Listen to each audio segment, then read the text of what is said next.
In the ancient city of Lintian, amidst the tranquil beauty of a park, our protagonist sits alone on a weathered bench, their gaze drifting upwards towards the vast expanse of the sky. Lost in contemplation, they ponder the mysteries of the universe, their thoughts swirling like distant constellations. Suddenly, a jagged tear splits the heavens, and a horde of monstrous entities pour forth into the once serene atmosphere. "What in the world?" our protagonist mutters, their voice barely audible amidst the growing chaos. Panic spreads like wildfire as the city's inhabitants react to the terrifying sight unfolding above. A voice cries out in disbelief, echoing the fear that grips the populace. "What the hell is that?" someone shouts, their words drowned out by the cacophony of screams and shouts that fill the air. "It's a monster! A monster!" a little girl screams, her voice trembling with terror as she points towards the looming figures descending from the sky. "Run for your lives!" bellows a grown man, his voice a beacon of authority amidst the panic-stricken crowd. Caught in the grip of fear, our protagonist watches in horror as chaos engulfs the city streets, the once peaceful park now transformed into a battlefield against the unknown. In the midst of the chaos, our protagonist remains frozen in fear, his heart pounding in his chest as he watches the horrifying spectacle unfold before him. Despite the mayhem erupting around him, he can't bring himself to move from the safety of his seat. As a colossal monster lays waste to the town, the gravity of the situation weighs heavily on our protagonist. His thoughts are interrupted by the sudden ring of his phone, a call from his beloved girlfriend. With a surge of hope amidst the despair, his voice trembling with emotion amidst the chaos. Amidst the chaos of the city streets, our protagonist is filled with a renewed determination to survive. Thoughts of his girlfriend flood his mind, providing him with the strength to press on in the face of unimaginable danger. "I can't die here," he thinks to himself, his resolve solidifying with each passing moment. "Today is the day I finally get to see her again after 3 long years." But fate has other plans as a sudden explosion rocks the city, engulfing our protagonist in a fiery inferno. In the midst of the chaos, amidst the flames that consume him, his thoughts turn to his unfinished business with his beloved. "That's what we plan on," he reflects, his voice lost amidst the roar of the flames. "There are still so many things I wanted to ask her." As the flames consume him, he resigns himself to his fate, his final thoughts filled with regret for the moments he'll never get to share with his beloved. "It looks like this is where I'm going to die," he thinks, his voice filled with sorrow.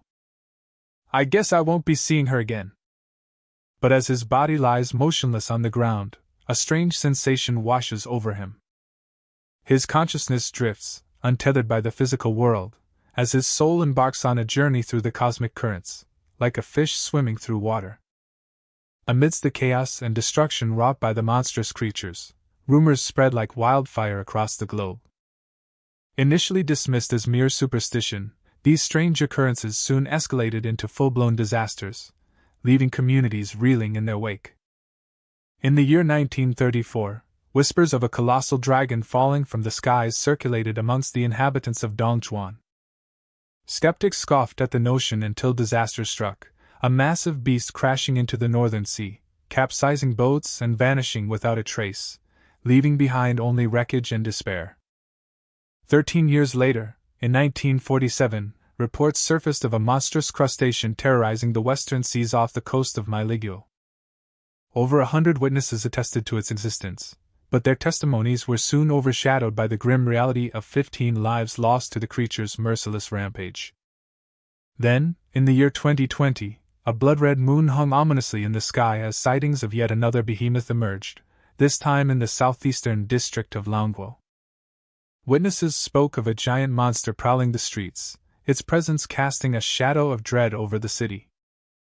But by dawn, the creature and all evidence of its existence had vanished, as if swallowed by the very night itself. And while accidents were blamed for the casualties, whispers of the supernatural lingered in the air, a chilling reminder of the world's vulnerability in the face of the unknown. 2 individuals stand in the desolate streets, their faces etched with concern as they discuss the latest calamity to befall their world. "They said everything was fine, but here we are, facing yet another incident, one remarks bitterly, his voice tinged with frustration. His companion nods grimly, a shadow of fear crossing their features. Lintian ancient city. Annihilated in a single night, they reply, their tone heavy with sorrow. And the footage from the drones? Nothing but ashes. We should just leave, the first person suggests, their voice resigned. These incidents are becoming more frequent. Sitting around and praying won't do us any good. Meanwhile, beneath the surface of the water, our protagonist stirs from unconsciousness, his eyes fluttering open to the unfamiliar surroundings. So noisy. Where am I? He mumbles groggily, his confusion evident as he takes in his surroundings. As he slowly raises his hand to his face, he is met with a startling sight, fins protruding from his once human fingers. What is this? He wonders aloud, his voice filled with bewilderment and a touch of alarm. And as he gazes into the depths of the water, a sense of recognition washes over him. With a dawning realization, he understands the truth of his transformation. And he realized that he reborn as a fish. As our protagonist grapples with the shock of his transformation, disbelief and confusion wash over him like waves crashing against the shore. No way, I've turned into a fish. What's going on? He exclaims, his voice trembling with disbelief. His eyes fall upon a broken mirror lying on the ocean floor, shards glinting in the dim light. With trepidation, he approaches, his heart sinking as he catches sight of his reflection. I'm done for, I'm just a tiny little carp, he laments, his voice tinged with despair at the realization of his diminutive form. But amidst the despair, a flicker of realization ignites within him. Memories flood his mind, fragments of his past life piecing together like a puzzle. Hold on. Wasn't I supposed to be dead? He muses, his thoughts racing as he recalls the fateful encounter with the monstrous creature that had brought about his demise. And what happened to Xiaoshui? He wonders aloud, his concern for his beloved adding another layer of urgency to his inquiries. Determined to uncover the truth behind his transformation and the mystery surrounding the monstrous creature, our protagonist resolves to venture forth despite the limitations of his newfound form. I want to go out and have a look, but there are too many limits in this form, he admits, frustration evident in his voice. But I won't be deterred. I'll find a way out, no matter what it takes. As fear grips his heart like icy tendrils, our protagonist senses a presence lurking behind him, a chill running down his spine as he turns to confront the unseen menace. To his horror, a horde of grotesque creatures, resembling monstrous crabs, emerge from the depths, their eyes fixated on him with malevolent intent. Panic courses through his veins as he flees from the advancing horde, his voice echoing through the underwater expanse as he cries out for help. But just as all hope seems lost, a mighty figure emerges before him, a colossal fish, its scales glinting in the dim light as it launches into battle against the encroaching monsters. With a sense of relief flooding his senses, our protagonist seeks refuge in the safety of an empty den, his mind reeling from the harrowing encounter. Forget about leaving this place, he thinks to himself, his thoughts consumed by the struggle for survival in this unforgiving underwater world. But as he peers out from his hiding spot, he is met with a chilling sight, countless sea monsters prowling the murky depths. Their presence a constant reminder of the dangers that lurk beneath the surface. Suddenly, a voice interrupts his thoughts, a system panel, announcing the activation of the invincible leveling system. Ding! It chimes, its words echoing through the underwater caverns. The invincible leveling system has been activated successfully. In the midst of the underwater chaos, a moment of surreal beauty unfolds before our protagonist as a magnificent mermaid emerges from the depths. Her ethereal presence captivating him with a single word. Tada! She exclaims, her voice like music to his ears. Caught off guard by her sudden appearance, our protagonist momentarily blacks out, his senses overwhelmed by the encounter. As consciousness returns, he finds himself face to face with the enchanting creature before him. And what exactly are you? He stammers, his voice betraying a mixture of curiosity and apprehension. Before he can comprehend her reply, the mermaid takes hold of his fins, guiding him gently towards the water's surface. As they break through the surface tension, our protagonist finds himself gasping for breath, disoriented by the sudden change in environment. Where are you taking me now? He manages to sputter, his confusion mounting with each passing moment. Sensing his distress, the mermaid brings them to a stop in the shallow waters, allowing him a moment to regain his bearings. But as he looks around, he is met with the gaze of another observer, their presence unsettling him to the core. Stricken with nausea, our protagonist struggles to maintain his composure as he addresses the mermaid once more. "And who might you be?" he asks, his voice tinged with uncertainty. In response, the mermaid offers him a reassuring smile before introducing herself with a sense of familiarity that sends shivers down his spine. "I am your system," she declares. As the mermaid reveals a mysterious system panel detailing our protagonist's attributes in intricate detail, shock washes over him like a crashing wave. With wide eyes, he addresses the system, his voice trembling with uncertainty. "What do I need to do to increase my level?" he implores, his gaze fixed on the enigmatic interface before him. In response, the system issues a simple command: start eating. Determined to heed the system's advice, our protagonist reaches for a breadcrumb lying before him. With a sense of trepidation, he consumes it, his actions met with a sudden notification from the system panel. "Devoured a breadcrumb. Received 0.1 evolution point," it announces, its words echoing in the cavernous depths. "So I just have to eat in order to evolve," our protagonist murmurs, a glimmer of understanding dawning in his eyes. For a moment, he falls silent, his mind reeling with the implications of this newfound revelation. And then, with a sense of resolve, he sets about devouring the bread with newfound purpose. "What the hell?" he mutters to himself, a mixture of disbelief. As our protagonist consumes breadcrumbs voraciously, his efforts are rewarded with a gradual increase in evolution points, reaching +5. However, he can't help but express frustration to the system. All that effort for such a small increase. How is this appropriate? He questions, a hint of disappointment coloring his tone. Undeterred, he continues his relentless pursuit of evolution, devouring breadcrumbs with increasing fervor. With each bite, his evolution points climb higher, exceeding his expectations. Who knew it could go up so much, he muses to himself, marveling at the unexpected progress. But as he ponders the late hour and the mysterious benefactor supplying the bread, the system panel displays a significant increase, +0.5. Amidst his contemplation, a poignant scene unfolds before him. His girlfriend appears, clutching a pocket watch, tears staining her cheeks as she reminisces about their past together. "We were so close to seeing each other. You said you'd wait for me to return, Lin Hao," she whispers, her words heavy with longing. Hearing his own name, our protagonist is struck by a pang of empathy. "Lin Hao. That's my name as well," he murmurs, a sense of sadness washing over him as he observes her grief.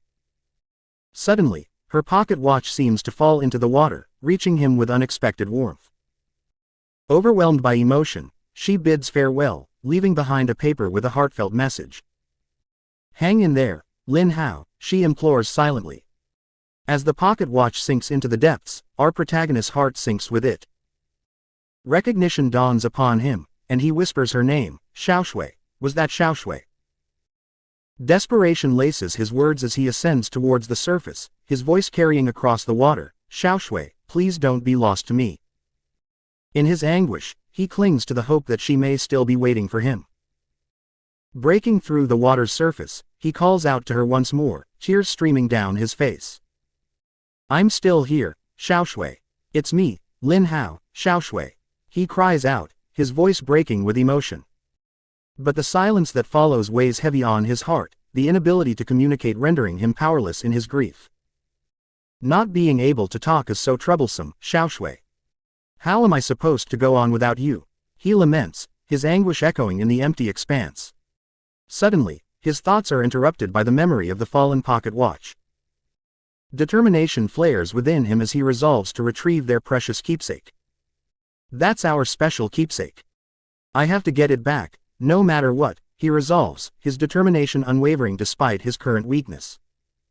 "But I'm too weak at the moment. I'll have to wait." As memories of missed opportunities with Xiaoshui flood his mind, our protagonist is filled with a newfound determination. "Why do we keep missing each other?" he wonders aloud, his voice tinged with frustration. But then, with a sudden surge of confidence, he declares, "Xiaoshui, wait for me.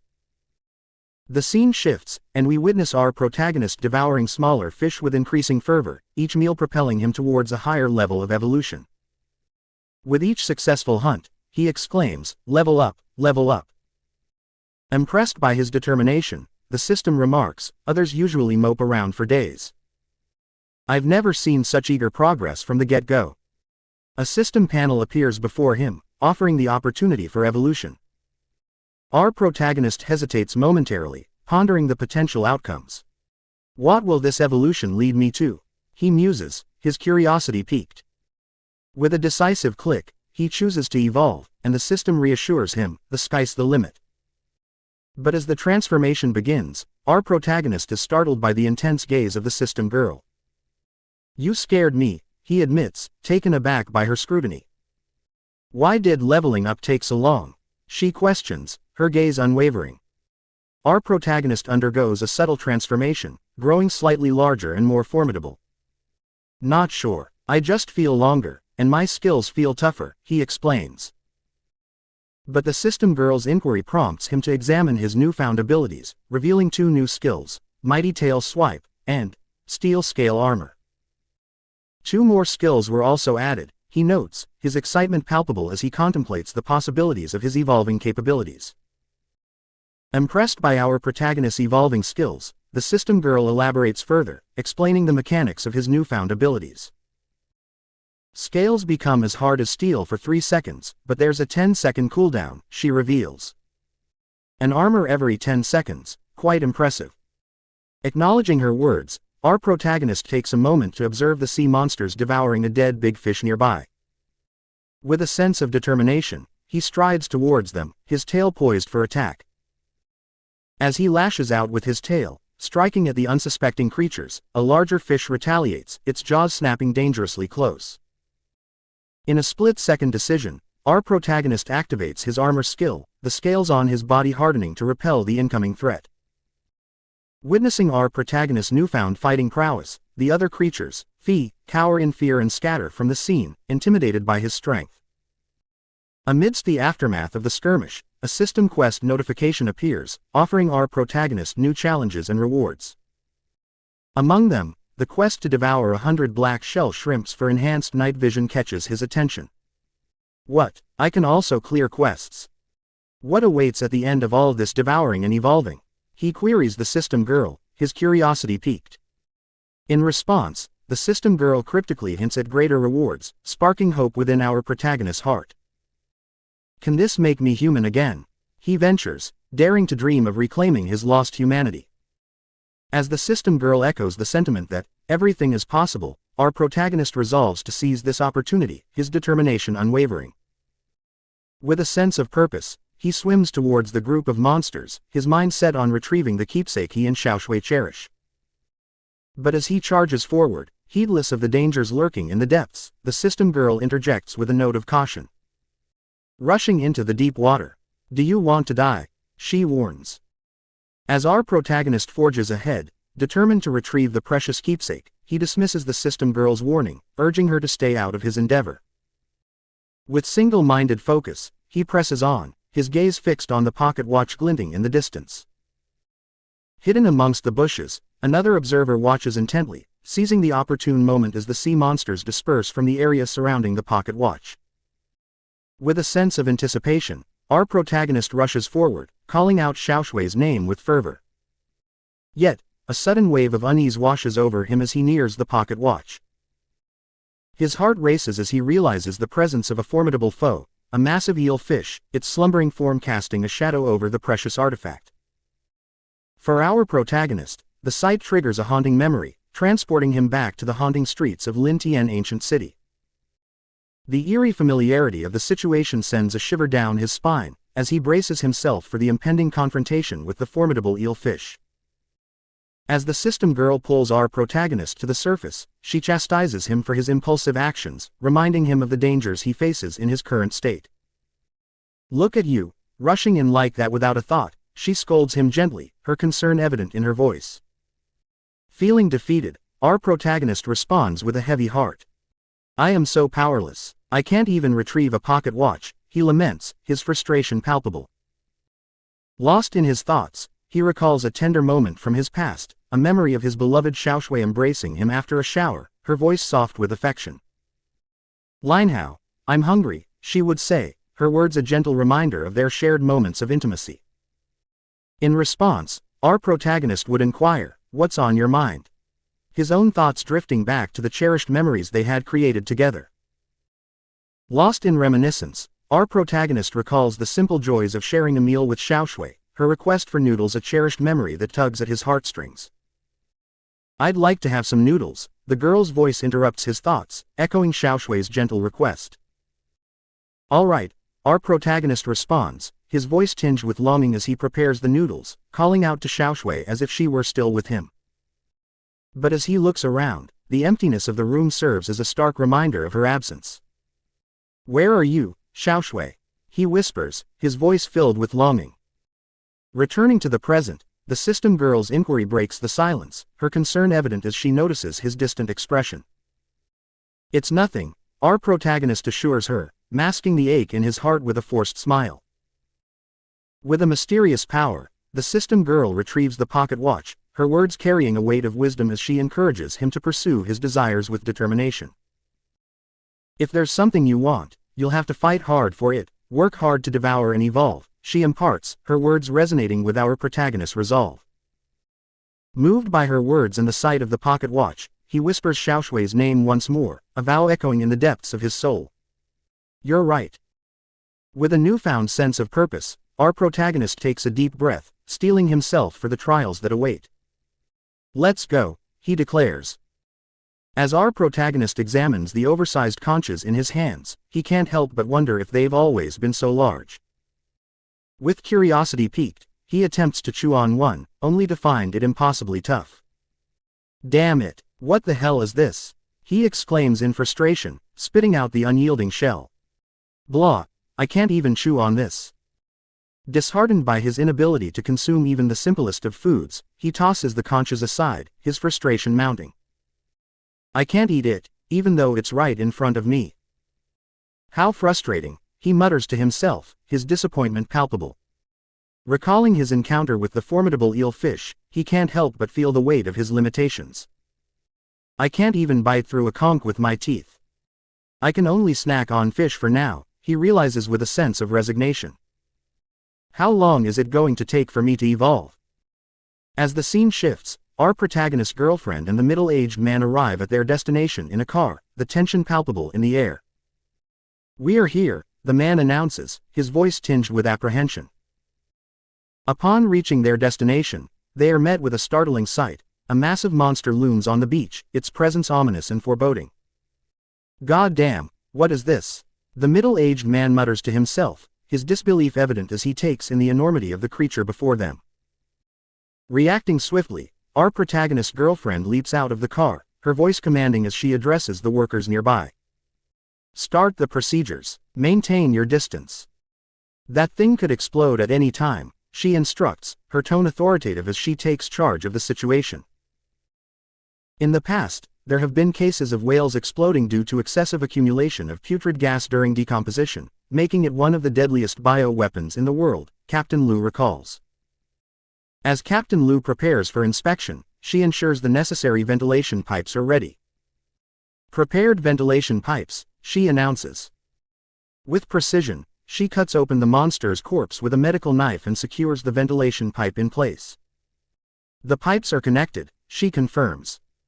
"We are getting error readings from the gateway," someone alerts Captain Liu. Reacting swiftly, Captain Liu orders her coworkers to action. "Run," she commands, as they flee from the imminent danger. Meanwhile, our protagonist finds satisfaction in consuming smaller fish for sustenance. "These aren't that bad," he muses. "They give me more evolution points." Amidst the chaos and uncertainty, both Captain Liu and our protagonist navigate their challenges with determination. After devouring 3 black shell shrimps, earning 3 evolution points, a system panel appears before our protagonist, announcing the achievement of becoming a black shell shrimp hunter and earning a normal treasure chest as a reward. Observing the achievement, the system girl remarks, "My goodness, you've eaten over 200 of these shrimps." In response, our protagonist realizes, so that's the achievement system. The system girl presents a new panel, offering to open the chest. Excitedly, our protagonist agrees, eagerly anticipating the contents. As the system girl opens the mysterious box, a myriad of lights emanate from within, entering our protagonist's body.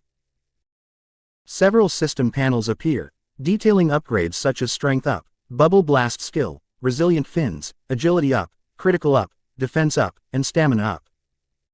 Then, a new system panel emerges, announcing the acquisition of razor-sharp teeth. As our protagonist marvels at his new razor-sharp teeth, he remarks, "Neat, what a reward. After all, I don't see how bad it can get," before tapping on the system panel. Excited by the development, the system girl exclaims, "Whoa, show me, show me." In response, our protagonist questions, "Weren't you supposed to be the system? Wouldn't you be aware of what I got?" With a disappointed expression, the system girl explains, "The perk rewards are all random, you see. Not even the system can direct them." Suddenly, a system panel appears in front of our protagonist, announcing the application of the reward. As the perk takes effect, our protagonist feels a sensation in his teeth, causing him to exclaim, "Oh no, what is this perk? Why does it itch so much?" In pain from the itchiness, our protagonist writhes from side to side before suddenly stopping in realization. "Wow, I crushed it in a single bite. It's so easy. How do my teeth look?" he asks, displaying his teeth to the system girl. Observing his teeth, the girl replies, "It's outside of my field of expertise. No comments."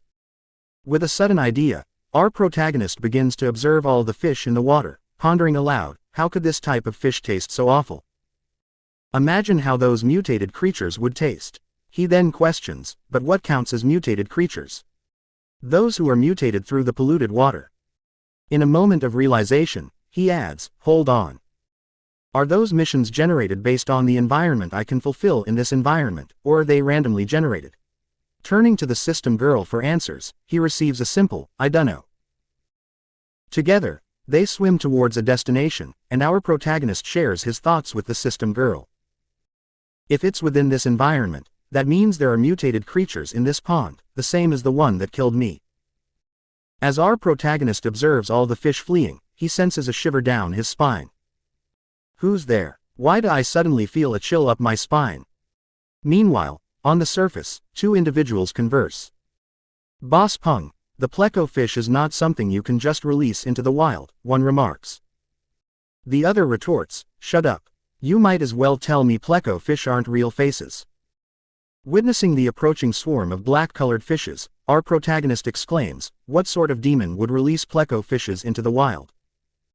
Suddenly, a massive, elongated fish passes by beneath our protagonist, leaving him shocked. Simultaneously, a flurry of system messages appear, warning of high danger level and advising to prepare for combat.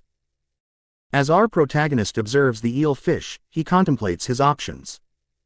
What to do? It's going to be difficult for me to get out of this mess inside this tiny pond. Suddenly, a large fish emerges from somewhere, and both fish engage in a fierce battle. Witnessing the spectacle, our protagonist remarks, "When the bird and oyster struggle, the fisherman reaps the gains. Seems like I am the lucky third party here." Spotting a small black fish nearby, he attacks and remarks, "This thing is a lot harder to swallow. Not to mention, it's getting stuck in my teeth." A system notification then appears, indicating the successful devouring of the pleco fish, earning 10 evaluation points. Delighted, our protagonist exclaims, "What a deal. I am getting good bounty out of this."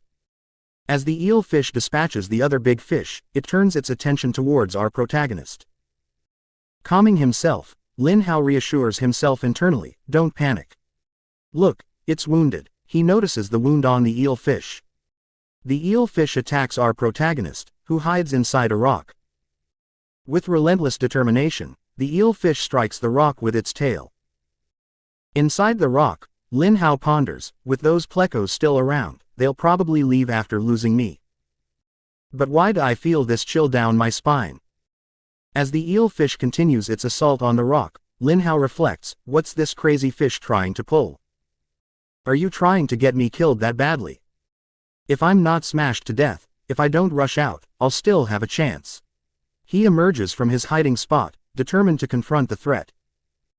The eel-fish wraps its tongue around Lin Hao's body, attempting to bite him. Feeling helpless, Lin Hao muses, I'm done for. Is there no way to make up for this sheer gap in power?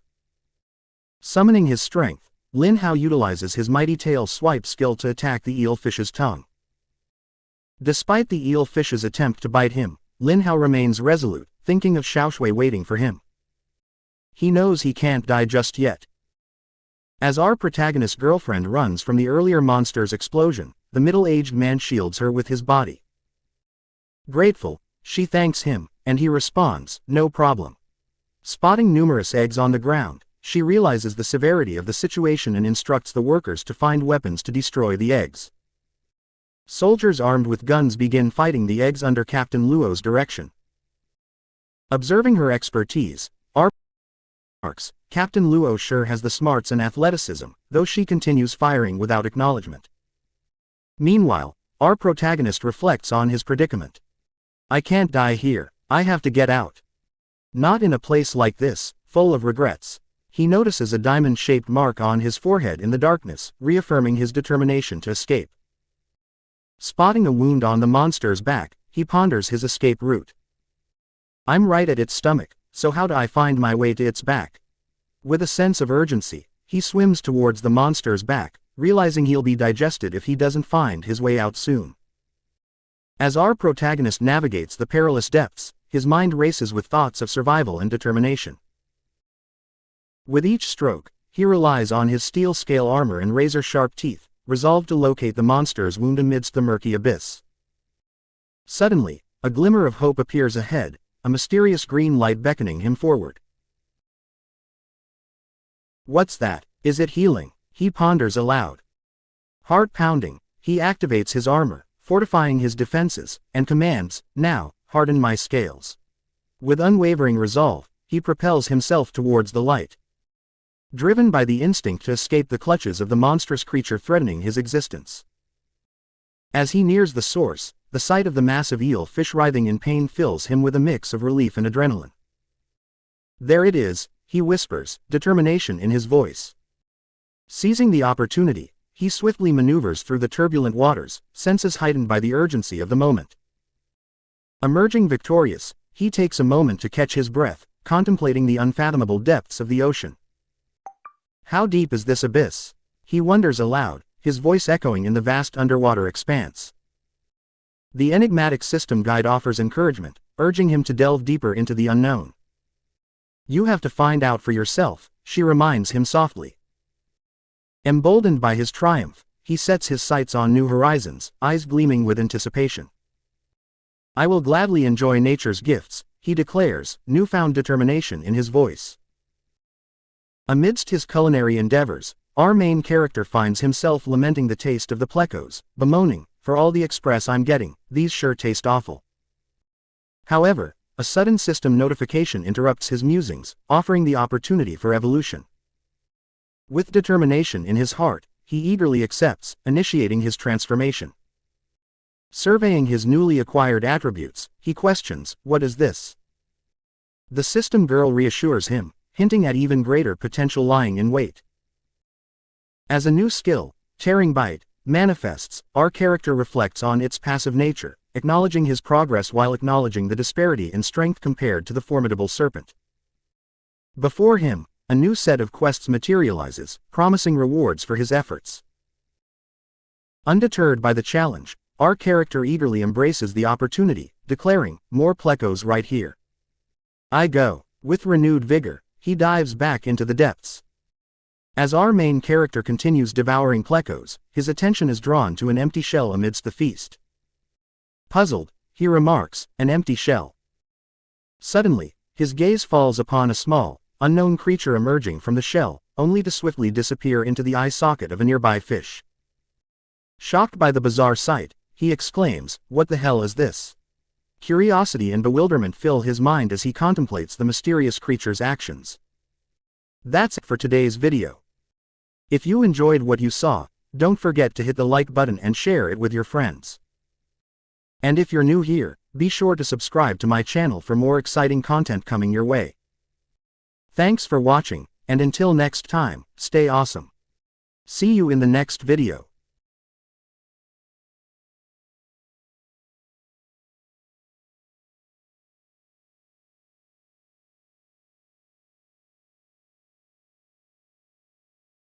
How have you been, everyone? I hope you all are doing well. Without further ado, let's start the video. In the previous chapter, our protagonist was reincarnated as a fish after dying at the hands of a monstrous creature. As a fish, he navigated the perilous underwater world, fighting off numerous sea monsters and larger predatory fish, constantly evading death. His experience as a fish honed his survival instincts and sharpened his combat skills, even in his new, less-than-ideal form. Each battle was a struggle, but he managed to persevere, growing stronger and more adept with each encounter. Then we see our protagonist and the system girl looking towards a dead fish that had been attacked by an unknown creature. Our protagonist asks the system, "What is this thing? Is it edible?" The system girl replies, "You can eat it if you want." Then our protagonist suddenly bites the dead fish, but an unknown creature slips out of his mouth. After some time, he looks gloomy and says, "How could I let something get away from right in front of my mouth?" Looking towards the deep water, he thinks, "This thing is obviously not from this pool, so why does it look like it knows its way around the deep end?" He ponders again. "This shallow water seems calm, but in fact, it's making me anxious every day. Is there any way for me to get rid of it once and for all?" Seeing his gloomy face, the system girl says, "What, still thinking about your pocket watch?" Excitedly, our protagonist replies, "That's right. I have to hurry up and upgrade to get my pocket watch. Why am I wasting time?" He then swims towards the black trees from earlier and says, "Bon appetit," before biting 3 black fish at the same time. The scene shifts to a boat near a beach where we see police surrounding the boat from all sides. Then we see inside the boat, a man dead on his bed, and one of the police officers says, "They were really?" We see the police officer interrogating one of the survivors from that boat. The survivor, trembling with fear, says, "They were really killed by a loach." The police officer, skeptical, responds, "Who are you fooling?" The survivor shouts back, "I am not lying. That loach bit right through Zheng's neck and into his body." Another police officer tries to calm the survivor, saying, "Just calm down." The survivor, holding his head in his hands, says, "I was really scared last night, otherwise I would have called the police." One of the police officers questions further, "You just said they, but there is only one body in the house. Where are the others?" The survivor, trembling in fear, says, "No way, impossible. I saw that loach kill them with my own eyes.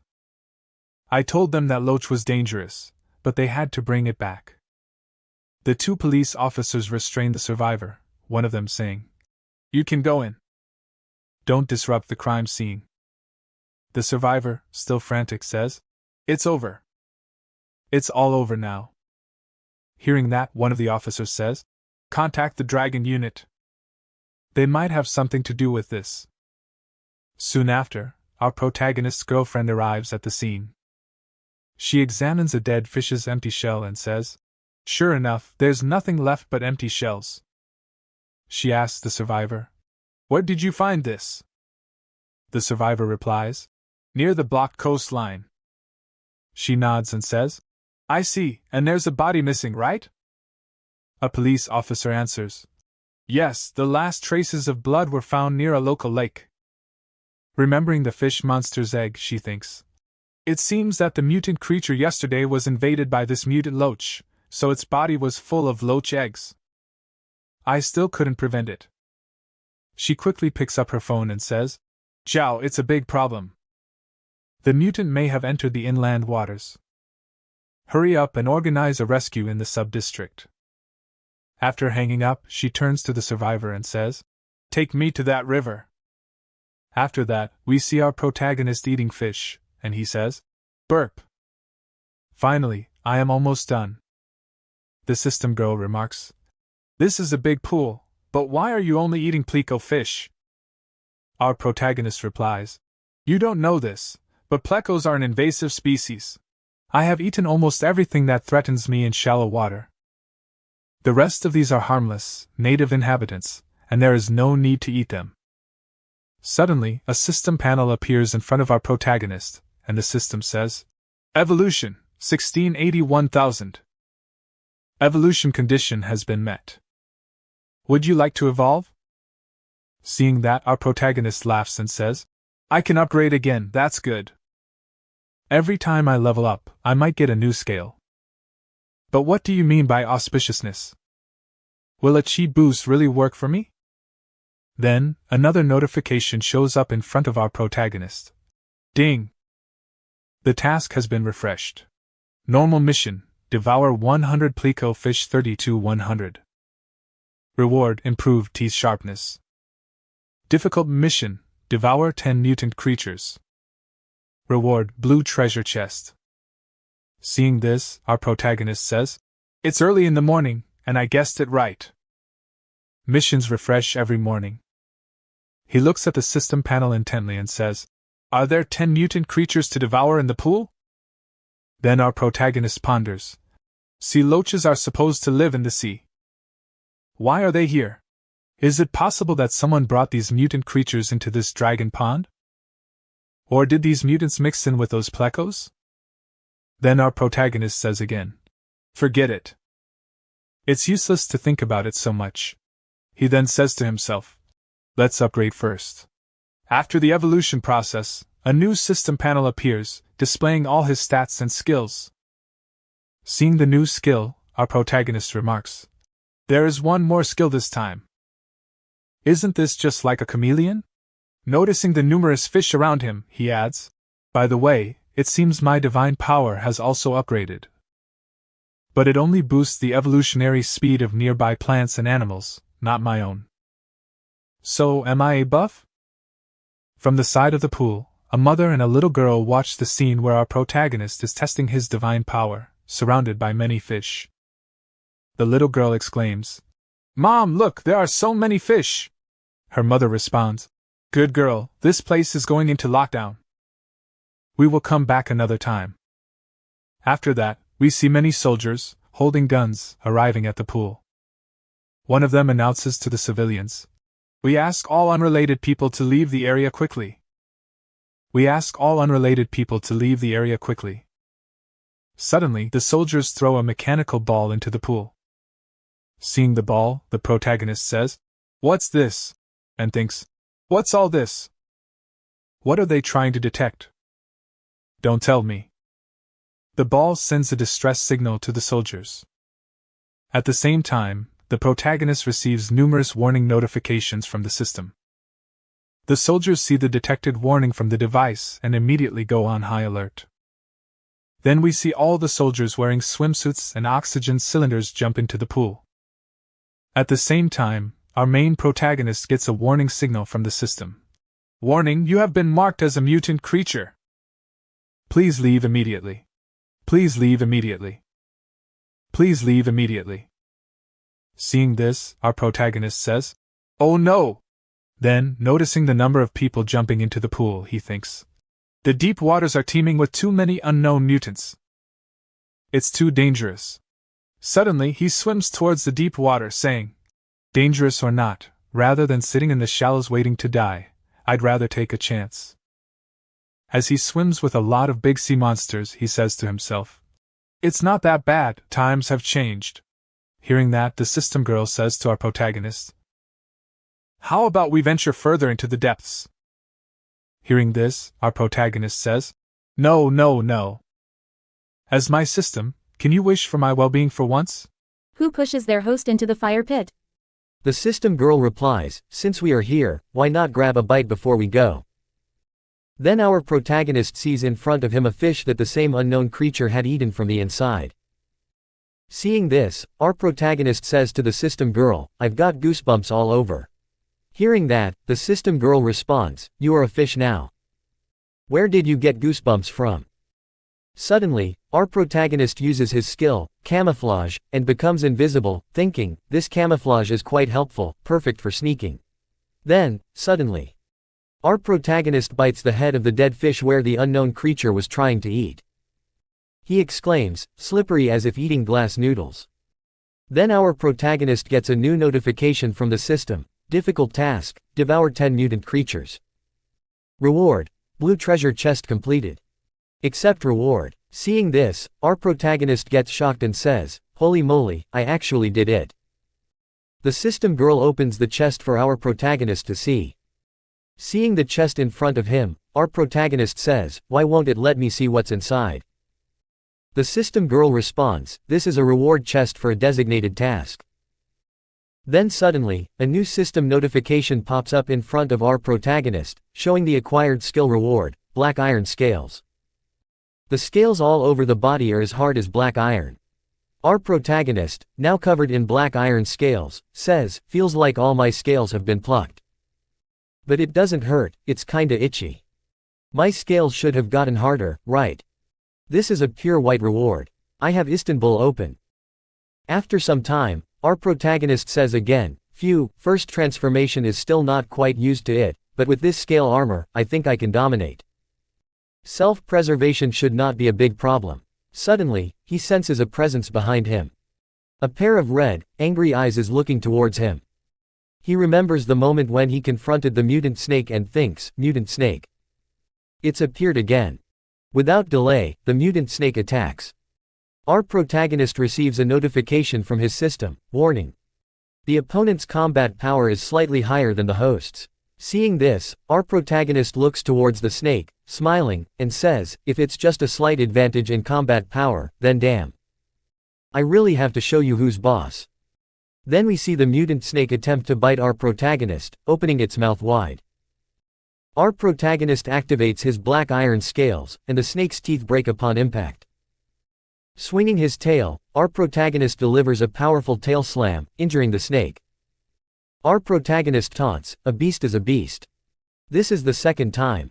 Haven't you learned your lesson yet? He then bites the snake and activates his black iron scales, saying, go on, struggle. Witness the fruits of my evolution. The snake tries to escape, but our protagonist remarks, thinking of running now. Weren't you the one who wanted to eat me in the beginning? He bites the snake again. The snake retaliates by slamming our protagonist into the ground with its long, thick body, but our protagonist bites harder and shouts, go die. Go die for me, tearing off a part of the snake's body. The snake wraps itself around our protagonist, who responds, scale strengthening, powerful tail swing.